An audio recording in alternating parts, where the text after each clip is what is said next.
Chapter 1. Nico's Release. Janet Martin, boat builder, was on her way to the palace. Janet, a lean, spare woman with a long stride and a sailor's pigtail, had never in her strangest dreams thought that she would one day be tying up her rowboat at Snake Slipway and heading for the palace gates. But on a chilly gray spring day, here she was doing just that, and feeling more than a little apprehensive. Some minutes later, Hildegard, the sub-wizard on door duty at the palace, looked up from her night school assignment titled The Politics, Principles, and Practice of Transformation. She saw Janet hesitantly walking over the wide plank bridge that spanned the ornamental moat and led to the palace doors. Happy to have a break, Hildegard jumped to her feet with a smile and said, "Good morning, Miss Martin. How may I help you?" "You know my name," said Janet, amazed. Hildegard did not tell Janet that she made it her business to know everyone's name. Instead, she said, "Of course I do, Miss Martin. Your boatyard repaired my sister's boat last year. She was very pleased with the work." Janet had no idea who this sub-wizard's sister could possibly be, but she could not help wondering what boat it was. Janet remembered boats. She smiled awkwardly and took off her battered sailor's boater, which she had worn especially for her visit to the palace. It was Janet's equivalent of a party frock and tiara. "Ladies are welcome to keep their hats on," said Hildegard. "Oh?" said Janet, wondering what that had to do with her. Janet did not think of herself as a lady. "Is there someone you wish to see?" Hildegard prompted, quite used to tongue-tied visitors. Janet twisted her boater around in her hands. "Sarah Heap," she said. "Please." "I will send a messenger. May I tell her what it is you wish to see her about?" After a long pause, Janet replied. "Nico Heap," she said, staring at her hat. "Ah, please take a seat for a moment, Miss Martin. I will find someone to take you to her right away." 10 minutes later, Sarah Heap, thinner than she had been, but still in possession of the usual quota of Heap straw-colored curls, was at the small table in her sitting room. She gazed at Janet with worried green eyes. Janet was perched on the edge of a large sofa. Although Janet felt ill at ease, this was not the reason she was on the edge of her seat. It was because that was the only space left on the sofa. The rest was covered with the clutter that always seemed to follow Sarah Heap. With a couple of plant pots digging into her back, and a teetering pile of towels settling cozily up against her, Janet sat up very straight, and then almost jumped off the sofa as a soft quacking came from a pile of clothes beside the fire. To Janet's amazement, a pink-skinned, stubble-covered duck, wearing a multicolored crocheted waistcoat, emerged from the pile, waddled over and sat beside her feet. Sarah clicked her fingers. "Come here, Ethel," she said to the duck. The duck got up and went to Sarah, who picked it up and sat it on her lap. "One of Jenna's creatures," Sarah said with a smile. "She never was one for pets, and suddenly she has two. Strange. I don't know where she got them from." Janet smiled politely, unsure how to begin telling Sarah what she had to say. There was an awkward silence, and at last she said, Well, it's a big place you have here." "Oh yes, very big," said Sarah. "Wonderful for a large family," said Janet, immediately wishing she hadn't. "If they want to live with you," said Sarah bitterly. "But not if 4 of them have decided to live in the forest with a coven of witches, and they refuse to come home even for a visit. And then, of course, there's Simon. I know he's done wrong, but he's still my first baby. I miss him so much. I would love to have him living here. It's time he settled down. He could do a lot worse than Lucy Gringe, whatever his father says. There's plenty of room for them all here, and children, too. And then there's my little Septimus. We've been apart all these years, and there he is stuck at the top of that wizard tower with Marcia Fusspot Overstrand, who, whenever she sees me, has the nerve to ask if I am enjoying seeing so much of Septimus. I suppose she thinks it's some kind of joke, since I hardly ever see him now. In fact, ever since Nico—" "Ah," said Janet, seizing her chance. "Nico. That's what. Well, I expect you can guess why I'm here."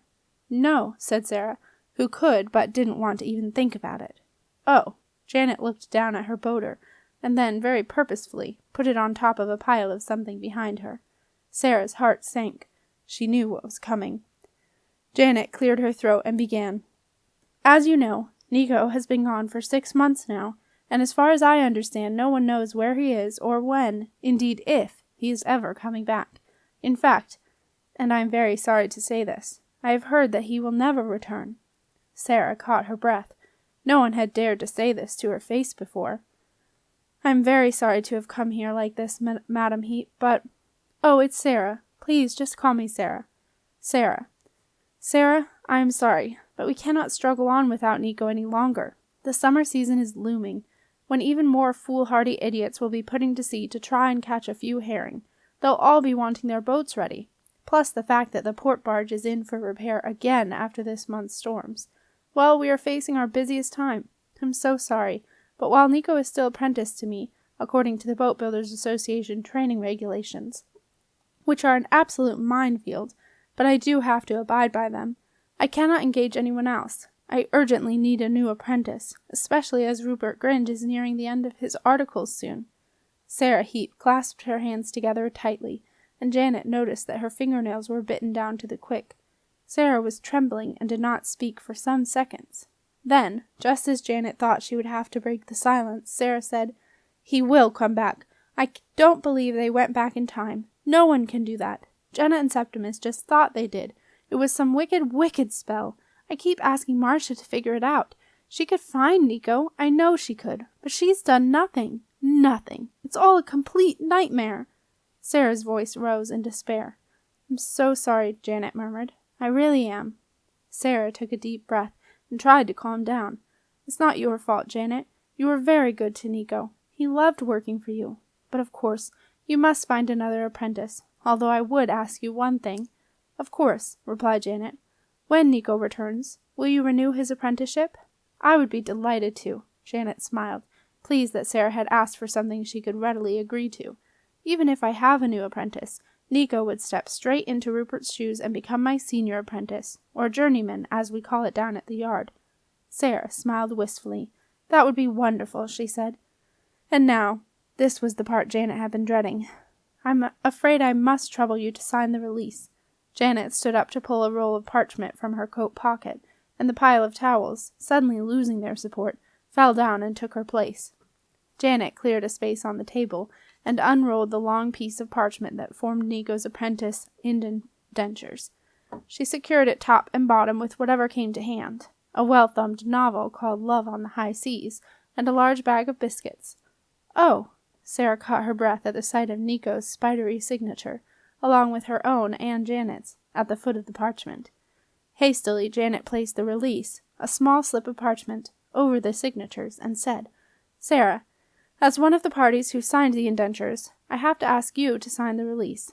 I have a pen if you can't find one." Sarah couldn't find one. She took the pen and ink bottle that Janet had taken from her other coat pocket, dipped the pen in the ink, and feeling as though she was signing Nico's life away, she signed the parchment.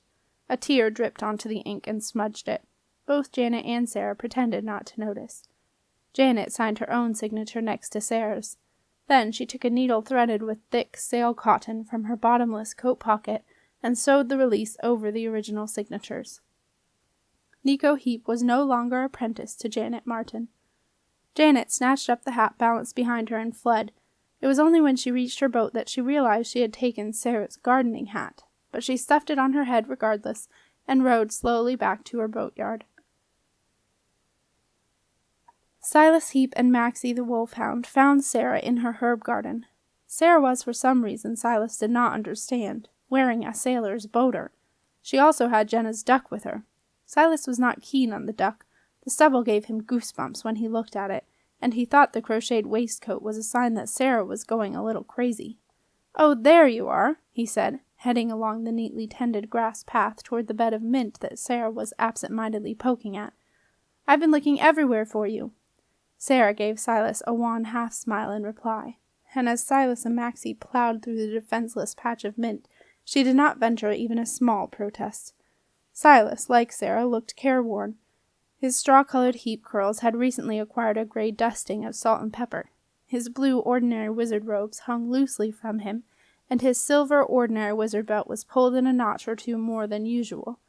Accompanied by the heady smell of crushed mint, Silas reached Sarah and launched straight into his prepared speech. "You're not going to like this," he said, "but my mind is made up. Maxie and I are going into the forest, and we're not coming out until we've found him." Sarah picked up the duck and hugged it tightly to her. It let out a strangled quack. "You are a pig-headed fool," she said. "How many times have I told you that if you would only get Marcia to do something about this horrible dark magic that has trapped Nico somewhere, Then he'd be back in a moment. But you won't. You go on and on about the stupid forest. Silas sighed. I told you. Marcia says it's not dark magic. There's no point asking her over and over again. Sarah glowered, so Silas tried another tack. Look, Sarah, I can't just do nothing. It's driving me crazy. It's been 6 months now since Jenna and Septimus came back without Nico, and I'm not waiting any longer. You had the same dream as I did. You know it means something. Sarah remembered the dream she had had a few months after Nico disappeared. He was walking through a forest deep in snow. It was twilight, and in front of him, a yellow light shone through the trees. There was a girl beside him, a little taller and older than he was, Sarah thought. The girl had long, white blonde hair, and was wrapped in a wolfskin pelt. She pointed to the light ahead. Nico took the girl's hand, and together they hurried toward the light. At that moment, Silas had started snoring, and Sarah had woken up with a jolt. The next morning, Silas had excitedly described a dream he had had about Nico. To Sarah's amazement, it was identical to hers. Since that moment, Silas had become convinced that Nico was in the forest, and he wanted to go search for him. But Sarah had disagreed. The forest in the dream was not, she had told Silas, the castle forest. It was different. She was sure of that. Silas, in turn, had also disagreed. He knew the forest, he said, and he was sure it was the castle forest. In their time together, Sarah and Silas did not always agree, but they would quickly resolve their differences. Often when Silas brought home a few wildflowers or herbs for Sarah as a peace offering. But this time there was no peace offering. Silas and Sarah's arguments about forests became increasingly bitter, and they soon lost sight of the real reason for their unhappiness, Nico's disappearance.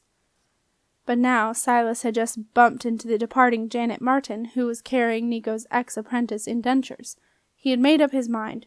He was going into the forest to find Nico, and no one was going to stop him, particularly Sarah.